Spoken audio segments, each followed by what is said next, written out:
Vamos un poquitito para armar bien la siguiente nota de Cinefilia. Vamos a recordarles las consignas del día de hoy. Ya saben que tenemos dos. Una es la consigna del mes, la preguntaza. Van a ganarse un libro, cortesía del siglo XXI, que se llama Gente de Teatro. Y esa consigna tiene que ver con la película Barbie. Y en este caso, ¿qué actriz fue la primera opción para el personaje de Barbie? Son tres las opciones. La primera es Kate Beckinsale, la segunda es Gal Gadot y la tercera es Charlize Theron. Acá pueden estar ahora, pueden estar mañana, el lunes, el martes, entrar a las redes nuestras, entrar a Instagram o a WhatsApp para contestar. Tienen tiempo durante casi un mes. Ay, perdón, la alergia, casi, ¿no? Es la primavera. Y la consigna de hoy, a la que tienen tiempo para responder hasta aproximadamente 18:50. No se jueguen mucho porque si no después tengo que salir corriendo y no quiero. Así que vamos a la consigna de hoy. Esta consigna los va a hacer acreedor al que gane, a la que gane, al que acierte, a la que acierte, una membresía de 3 meses para la plataforma Ciclos. Y la pregunta tiene que ver con uno de los estrenos de este jueves, Hellboy, The Crooked Man, así se llama el estreno, pero acá vamos a remitirnos al origen. ¿De qué año es la primera película sobre Hellboy? Son tres las opciones también. La primera es 2004, la segunda es 2005, la tercera es 2006.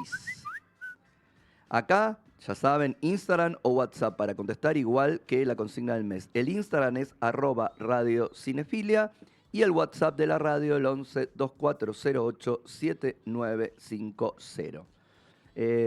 Acá estamos, a ver si me hacen señas.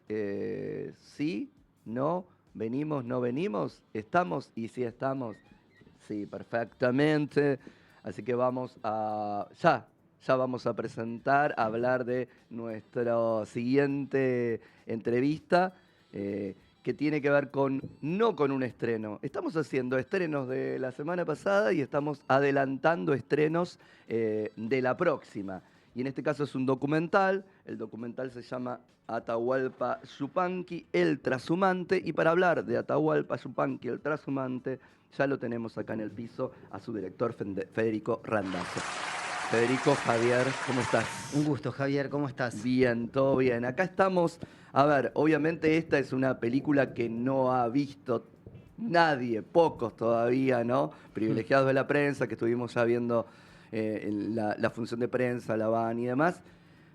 Pero es una joyita tan querible, tan Muchas querida, gracias. que queríamos así como adelantar un poco para empezar a darle manija, máquina a este Atahualpa Yupanqui. ¿Cómo Muchas llega gracias. Atahualpa a tu vida para que después se convierta en el objeto, sujeto de tu documental? Llega a mi vida como a la de muchos, como un artista, un mito, una parte importante de la cultura argentina, y mi padre tenía cierto vínculo con él, luego con su hijo, demás, y todo esto se convierte en una película a partir de una serie, sobre todo de un comentario que yo le escucho al hijo de Atahualpa y de Nenet, su gran compañera, que se llama Héctor Roberto Chavero, como su padre, y es el presidente de la Fundación Atahualpa Yupanqui, y él en una conversación informal cuenta que tenía en su casa, en su archivo, muchos materiales de video que nunca nadie había visto, que no se habían digitalizado. Tapes que había traído su padre de algún viaje y quedaron apoyados en un escritorio, cintas que se habían compilado de distintos lugares. La frase fue más o menos así: uy, tengo un montón de videos, de cintas que no tenemos ni la más remota idea de qué hay.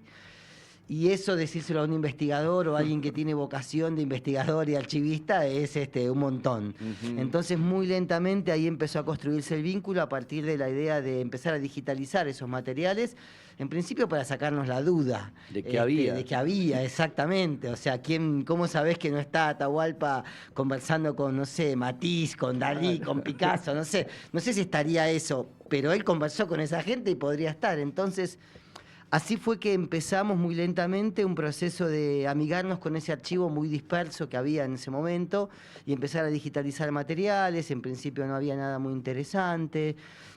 Primero fueron las cintas de video, después fueron cintas de audio, después fueron cartas, después postales, después fotos. pero para que te des una idea, él tiene más de 5.000 cartas con su expareja, con Nenet. Postales compraba por kilo en esa época y traía. Se mandaban 3 cartas por día durante más de 20 años ellos. Entonces eran todos unos volúmenes enormes de material. Y así fue que empezó este vínculo, que luego, una vez que digitalizamos, teníamos cierto control sobre todo ese mapa de archivo, dijimos, bueno, hay que hacer algo con esto ahora. ¿Qué hacemos? Y así fue que, bueno, primero formateamos en varios sentidos y acá estamos. Terminó siendo un documental que estamos ahora con la suerte de estar presentando esta semana. Y lo más inteligente, entre otras tantas cosas que se puede decir del documental, es no querer contar una vida completa. ¿Cómo se cuenta una vida si no es, acá citamos a Borges, esta idea de que el mapa sobre Buenos Aires tiene la misma medida que el mapa de Buenos Aires? Es imposible, ¿no? Entonces sería inabarcable contar, y entonces uno tiene como que remitirse a determinadas cosas de Atahualpa, sabiendo que perdés un montón, pero ganás también un montón. En ese sentido, al principio tuvimos la pretensión de tener, por lo menos no en la película, pero sí una investigación total. Ajá. De querer tener un registro, un puché, de qué es todo lo que hay de Atahualpa. Sí. Y estuvimos 3, 4 años con esa idea para confirmar de que era absolutamente imposible. Porque estamos hablando de una vida pública de muchos años. En la década, Atahualpa atraviesa el siglo XX de punta a punta, digamos. Él empieza a cantar y se vuelve un cantor popular y conocido antes de que exista la grabación, antes de que se graben los discos, cuando la música era en vivo y se cantaba en las radios y se viajaba lugar por lugar interpretando. Luego se convierte efectivamente en un artista internacional, con públicos en todo el mundo, de recorrer el mundo, y muere en el año 92, o sea, ya con la vida digitalizada bastante entrada. Entonces, 60 años de vida pública, de trascendencia, y un hombre muy inquieto. Cuando decimos muy inquieto, hablamos de alguien que en su juventud recorrió durante 16 o 18 años todo Sudamérica a caballo. Hablamos de Argentina, hablamos de Chile, de parte de Uruguay, del sur de Brasil, de Perú, de Bolivia, pero 16, 18 años viajando solo a caballo. Pensemos como en esas dimensiones. Sí. Luego el mundo va, no sé, 10 veces a Japón, y así también recorre escenarios de todo el mundo. Entonces, volviendo a tu pregunta, intentar hacer un trabajo total de Atahualpa es imposible. Un poco por la cantidad de años, pero también por el tipo de personaje. Atahualpa es un mito, como lo era Maradona, como lo era San Martín, como lo puede ser Borges, que vos lo nombraste recién. Y en general, ese tipo de personajes comprenden perfectamente cuál es el rol que ocupan en la historia del mito, y no solo escriben su historia, sino que dejan muchas señales para cómo después los que vienen después tienen que reinterpretar su historia, ¿verdad? Pensemos que la memoria de San Martín se leyó 20 años después de su muerte. Cuando San Martín muere en anonimato, en el olvido absoluto, y hacía 20 años que nadie recibía, no tenía casi vínculo directo con nuestra realidad. Me refiero como a una cuestión de reconocimiento. Y en el caso de Atahualpa pasa un poco lo mismo. Entonces, a lo largo de su vida, él fue dejando algún tipo de alguna manera fue como solidificando ese mito y encumbrando su figura, al mismo tiempo que iba escondiendo, borrando y dejando ciertas trampas o ciertas huellas un poco o como operaciones artísticas, ideológicas, sociales, que él iba haciendo sobre su propia memoria. Entonces, vuelvo al principio, la idea de una película total era una trampa, lo miremos por donde lo miremos. Por eso elegimos una de las miradas posibles, que fue esta de un trashumante, porque veíamos con el material que teníamos de que ahí había una línea posible, una narración posible de las tantas, pero es mucho lo que quedó afuera y es mucho la riqueza del personaje. Sí, eso se ve, pero bueno, te queda ese gustito de, a ver esto otro, ¿por dónde? Para seguir como investigando y demás en ese punto. Sí. No, creo que no lo cité a Borges aleatoriamente, porque cuando estabas también hablando la otra vez, después de la película, y ahora lo volviste a decir, hay algo de construirse, ¿no? En ese espacio. Borges también lo hizo, lo corre a Lugones de algún lugar, lo pone acá a Riego, para después él saber que mi lugar es este que me estoy construyendo. ¿Atahualpa hizo algo parecido? Atahualpa, él se encumbra, o sea, sí, hace algo parecido, hace algo más todavía, me parece, más complejo y más profundo. Lo que pasa es que Atahualpa son muchos los personajes, por esto mismo que decíamos en la pregunta anterior. ¿Qué quiero decir? Dos cosas para responderte esto.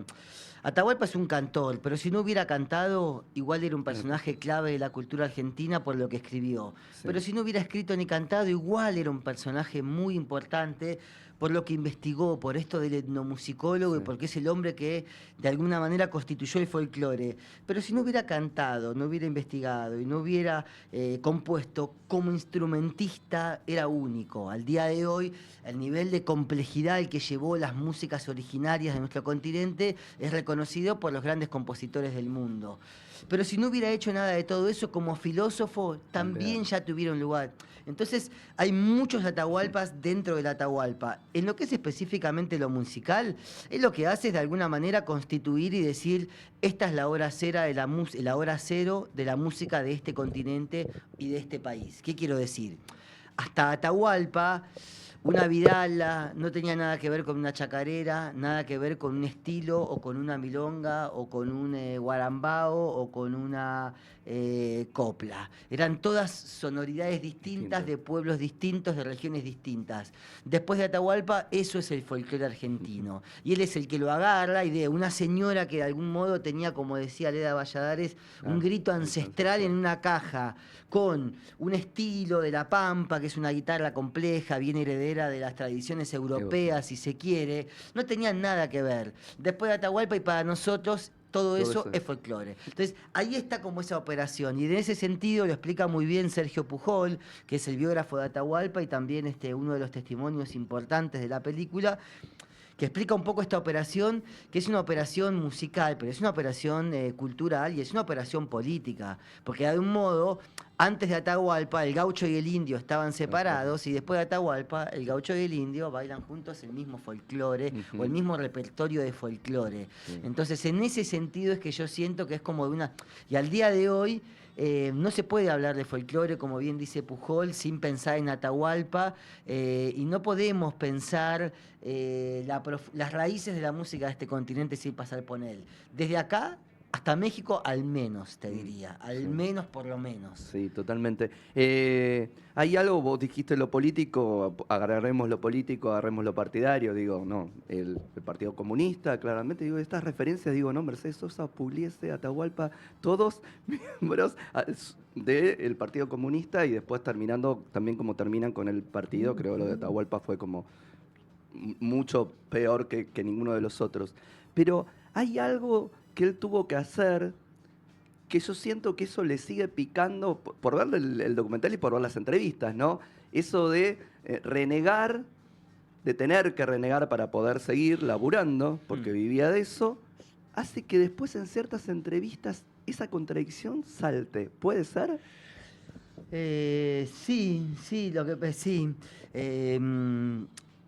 Digo, el enojo que tenía ante cada vez que le decían, usted que vive en París, ¿viste? Como siempre, No, por eso siempre lo le que dicen los estaba periodistas. pensando cómo formularlo, Claro. pero que Atahualpa era un chinchudo, más allá de lo Sí, ideológico, de lo obvio, eso musical, sí. tenía un temperamento muy particular y era un hombre muy inteligente, muy filoso en su respuesta, en su palabra y muy audaz. Entonces, no era un maltrato, o sea, tenía una forma de contestarte que estaba al borde del maltrato, de la humillación, pero con tanta capacidad de retórica y con tanta inteligencia que, bueno, eso era bastante perturbador en ese sentido y el terror de los periodistas, efectivamente, mucho periodista muy atemorizado y muy maltratado por sus respuestas.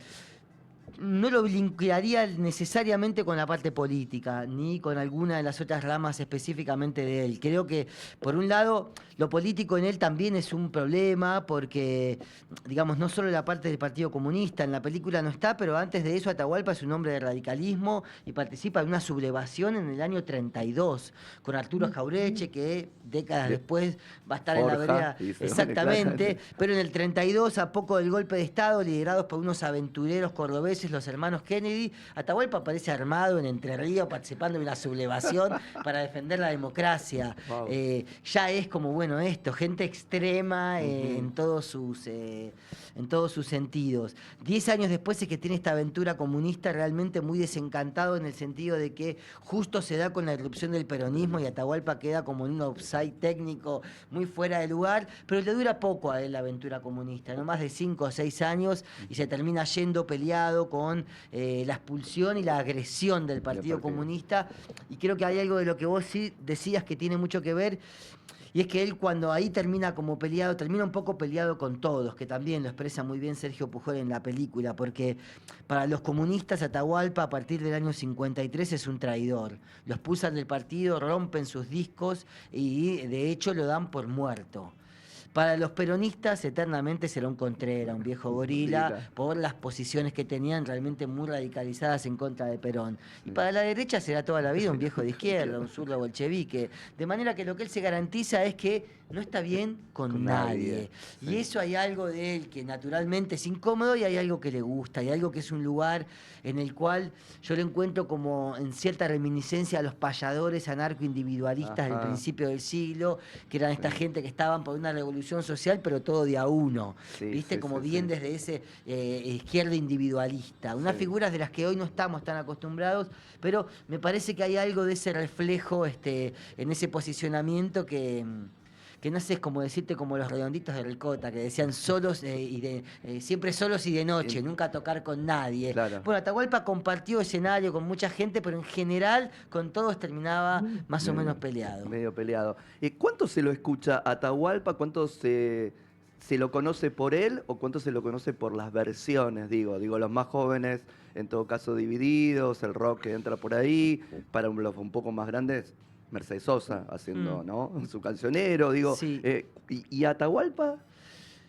Mira, yo creo que ahí hay lo mismo, dos cuestiones. No se lo escucha tanto a Atahualpa, eso es real. En cierta medida era su objetivo. Él decía que el objetivo de un artista es cuando la obra trasciende y ya nadie sabe ni de quién es. Cuando lo citaba Machado, ¿no? Sentarse en la plaza de un banco, en un banco de una plaza, y escuchar un poema o dejar un poema y al tiempo escuchar ese poema de alguien que no sabe quién es el autor. Ese es el objetivo del artista, decía él.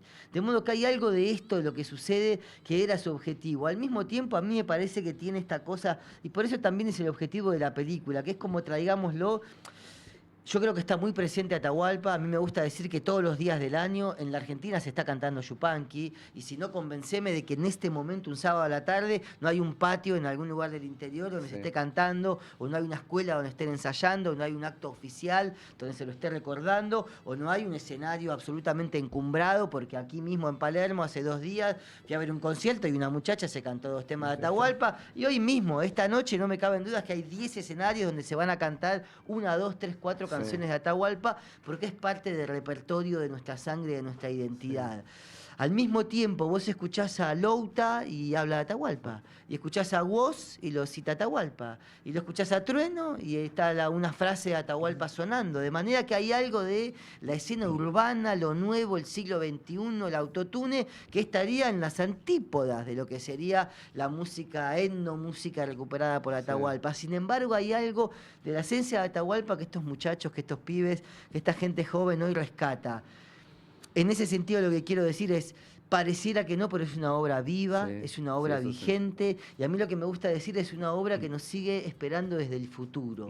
Mientras nosotros creemos que la canción de Atahualpa huele a museo y a cosa del pasado, está todo el tiempo hay una información que no llegamos a codificar, pero que todavía nos sigue iluminando un camino que es en el cual intenta transitar la película. Sí, totalmente. La película va por ese lado para ponernos en una imagen que por ahí tenemos así como referencia y demás, pero acá escuchamos su voz, es nuestra guía, lo estamos viendo en conciertos, en viajes, en posiciones, en entrevistas, un montón de material súper rico que uno se queda como embobado ahí como un nene mirando y esperando que no termine porque te atrapa esa construcción, ese montaje que hicieron, esos Atahualpas que eligieron. En ese sentido confiamos en él, que tiene como esa cosa medio de sabio, medio de brujo, medio de encantador, que lograba que las plateas de Japón la gente lloraba y no entendía qué estaba diciendo. Pero el tipo recitaba una poesía, cantaba una canción y la gente se le caían las Sí. lágrimas de emoción. Bueno, esa es la universalidad de un artista, ni más ni menos. Eh, y en este sentido la película te puede gustar más o menos, puede ir por un lado o por el otro. El objetivo es traerlo a Atahualpa, es decir, che, atenti que muchas veces estamos atrás o de una moda o de una tendencia o de los espejitos de colores de la modernidad y del teléfono y la digitalización. Y esto no es un canto ni en contra de eso, ni muchísimo menos.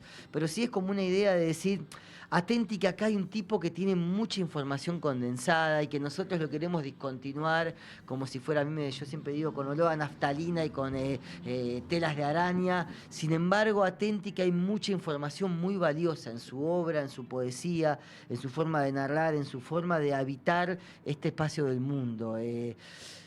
Y sentimos que mucha de esa data todavía no está, seguimos nosotros mordiéndonos, haciéndonos preguntas que Atahualpa quizás nos Sí. haya dejado una respuesta. Entonces, en ese sentido es la invitación a volver a Atahualpa, y no para estar de acuerdo en todo, no para tomarlo como un dogma, no para tener esa mirada que se tenía antes de esas figuras de respeto y de solemnidad. En ese sentido, la película intenta no ir a sacarle brillo al bronce de No. Atahualpa, sino comprender la profundidad de ese. Claro que es un bronce, claro que es un mito. Atenti que a los mitos también se le puede discutir, también los mitos se equivocan, pero Sí. sobre todo nos iluminan el camino, que es lo que disfrutamos. No, totalmente. Y los mitos son personas, grandes personas seguramente, para estar ahí pensando qué, retrucarle, aprender y todas esas cosas que se pueden hacer con grandes personas, grandes personajes como en este caso Atahualpa Yupanqui, el trashumante. No podemos decir cuándo, porque todavía no tenés fecha ni nada, eso recién el lunes lo resuelven, ¿no? O ya Tenemos, ¿tenés? ¿Tenés? apareció ahora, mira, Wow, mirá. el jueves se estrena la película en el Gomón y quedan los horarios de 16, 17:50 y 22 horas. Bien. Esta primera semana. Y de paso también te puedo decir que estamos en Bariloche. Entramos al festival como película El invitada FAB. en el FAN, El FAB. exactamente, el FAB, Bien. Festival de Bariloche, y hay 6 proyecciones que se dan todas esta semana. A partir de la primera es el día miércoles 1 de octubre. Bien. En el Hoyo, el martes primero, miércoles 2 en Bariloche, el viernes en Diana Huapi, el sábado en el Bolsón y también en Bariloche. Bien. Así que bueno, a partir del jueves acá en el Gomón y a partir del martes en la zona ahí de Bariloche. Bueno, y después seguramente quizás empiecen a caer otras salas y todo, porque sabemos que nos estamos adelantando mucho. En general le dan la fecha los lunes, por eso dije, no te voy a preguntar, pero por suerte pregunté por porque suerte la tenía, por suerte la tenía. había. Aprovechen, esto va a ser el jueves que viene, anoten, agenden, la van a súper disfrutar. Si no conocían, van a conocer un gran personajón, van a escuchar otras cosas, además de lo que conocemos de Atahualpa por ahí, eso también va a ampliar mucho, mucha Materiales gente. inéditos, algunas pequeñas canciones, archivos argentinos, extranjeros, personales, públicos. Bueno, hay un poco lo que fue apareciendo. De todo en esta Atahualpa Yupanqui, el trashumante. Federico, muchas gracias por este rato acá. Muchas gracias a vos, Javier, y a ustedes. Un gustazo. Un abrazo. Nos vamos a ir con nuestro segundo tema del día de hoy. En este caso es Lo que queda, tema homónimo de la película Lo que queda, que canta Lautaro Bettoni, uno de sus protagonistas.